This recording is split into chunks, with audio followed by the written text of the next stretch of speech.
இந்த வடிவேல் என்ன சொல்லுவார்ல, தென்னை மரத்துக்கு ஒரு குத்து பனை மரத்துக்கு ஒரு குத்துன்னு. இந்த 4 பேருக்கு 4 ஓட்டு வேண்டாங்க. 2024 பாராளுமன்ற தேர்தலில் ஊழல்வாதிகளை சீட்டை கிழிச்சு வீட்டுக்கு அனுப்பணும். குடும்ப அரசியல் பண்றவன் சீட்டை கிழிச்சு வீட்டுக்கு அனுப்பணும். ஜாதி அரசியல் பண்றவனை சீட்டை கிழிச்சு வீட்டுக்கு அனுப்பணும்.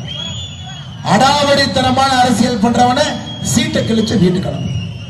இந்த 4ஐயும் ஒரு ஓட்டுல உங்களால் செய்ய முடியும். 4 ஓட்டு போட வேண்டாங்கம்மா, ஒரு ஓட்டு போதும். பேய் வேண்டாம் பேய் வேண்டாம்னா பூதம் வந்துச்சான். எந்த விவசாயியின் மீது கையெழுத்து போட்டு குண்டா சட்டம் போட்டதற்கு அனுமதி கொடுத்த மாவட்டத்தினுடைய ஆட்சியர் அவருடைய இடமாடலுக்கு பிறகு வேளாண் துறை இயக்குநராக இருக்கின்றார். இந்த அநியாயத்தை பார்த்திருக்கிறீங்களா? அம்மா, நீங்க யாரும் வெயில்ல வந்து நிக்கிறீங்க. நான் கூட பாருங்க நல்ல பேசிட்டு இருக்கேன். அவ்வளவு கஷ்டப்பட்டு நீங்க நிக்கிறீங்க. நாம ஊழல்வாதிகளை விடக்கூடாதுங்க அம்மா, ஊழல்வாதிகளை விடக்கூடாது. இங்க இருக்கக்கூடிய தாய்மார்கள், சகோதரிகள், பெரியவர்கள், நீங்கள் சங்கல்பம் எடுத்துக்கொண்டு செல்ல வேண்டும். ஊழல்வாதிகளை எந்த காரணத்திற்கும் விடக்கூடாது, விடக்கூடாதுங்க. இப்ப நீங்க விட்டுட்டீங்கன்னா நாம ஏழையாவே இருப்போம். ஏழையாவே பிறந்தோம், ஏழையாவே இறந்தோம், ஏழையாவே வாழ்ந்தோம். வேணுங்களா? மோடி என்கின்ற மனிதன் இந்தியாவில் இருக்கும் பொழுது ஏழை மக்கள் இங்க இருக்கக்கூடாதுங்கம்மா, ஏழை மக்கள் இங்க இருக்கக்கூடாது. மோடி அவர்களுடைய காலத்தில் நம்முடைய வாழ்வாதாரத்தை, வாழ்க்கை தரத்தை உயர்த்த வேண்டிய கட்டாயம் நம் அனைவருக்கும் இருக்கிற சகோதர சகோதரனால் 2024 அன்பான வேண்டுகோள், எதையும் பார்க்காதீங்க. மாற்று கட்சி நண்பர்கள் கரவேட்டி கட்டிக்கிட்டு ஆளுங்கட்சி நண்பர்கள் யாத்திரையில கூட வந்தாங்க. நான் கேட்ட என்னன்னு நீங்க வந்திருக்கீங்க?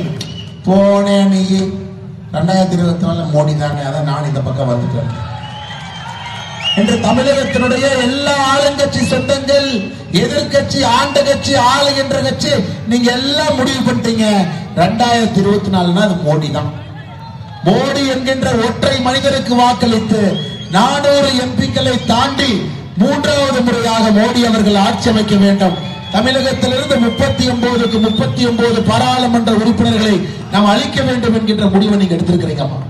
அதற்காக முதல் உங்கள் அனைவருக்கும் பாராட்டுக்களை தெரிவித்து, வெயில் அதிகமா இருக்கிறீங்க, நேரத்தை எடுத்துக்கொள்ள கூடாது, ரொம்ப தவறு. 3 மணி நேரம் தாமதமாக யாத்திரை ஆரம்பித்தும் இவ்வளவு எழுச்சியாக நீங்கள் பங்கேற்றும் உங்களுக்கு எல்லாம் முதல்ல ஒரு பெரிய நன்றிகளை, வணக்கத்தை தெரிவித்து 2024 பாராளுமன்ற தேர்தலில் ஊழல்வாதிகளை சீட்டை கிழிச்சு வீட்டுக்கு அனுப்பணும். குடும்ப அரசியல் பண்றவன் சீட்டை கிழிச்சு வீட்டுக்கு அனுப்பணும். ஜாதி அரசியல் பண்றவனை சீட்டை கிழிச்சு வீட்டுக்கு அனுப்பணும். அடாவடித்தனமான அரசியல் பண்றவனை சீட்டை கிழிச்சு வீட்டுக்கு அனுப்பணும். இந்த 4ஐயும் ஒரு ஓட்டுல உங்களால் செய்ய முடியும். 4 ஓட்டு போட வேண்டாங்கம்மா, ஒரு ஓட்டு போதும். இந்த வடிவேல் என்ன சொல்லுவார்ல, தென்னை மரத்துக்கு ஒரு குத்து பனை மரத்துக்கு ஒரு குத்துன்னு. இந்த 4 பேருக்கு 4 ஓட்டு வேண்டாங்க. 4 பேர்த்த சீட்டை கிழிக்கிறதுக்கு ஒரு ஓட்டு, அது மோடி ஓட்டு, அது தாமரைக்கான ஓட்டு, அது பாரதிய ஜனதா கட்சிக்கான ஓட்டு. 2024 பாராளுமன்ற தேர்தலில் பெரியவர்கள், தாய்மார்கள், நீங்கள் அனைவருமே கஷ்டப்படுறீங்கம்மா, கஷ்டப்படுறீங்க. உங்க வாழ்க்கை எளிதில்லை. ஏரி வேலைக்கு போறீங்க, ஏரி வேலைக்கு போய் வாரம் சம்பளம் வருது, வெயில்ல வேலை பார்க்கறீங்க. உதயநிதி ஸ்டாலின் மாதிரி எதுவும் தெரியாம அமைச்சரா நாம இல்ல, வேலை பார்த்து சாப்பிட்டுக்கிட்டு இருக்கிறோம் இல்லைங்களா?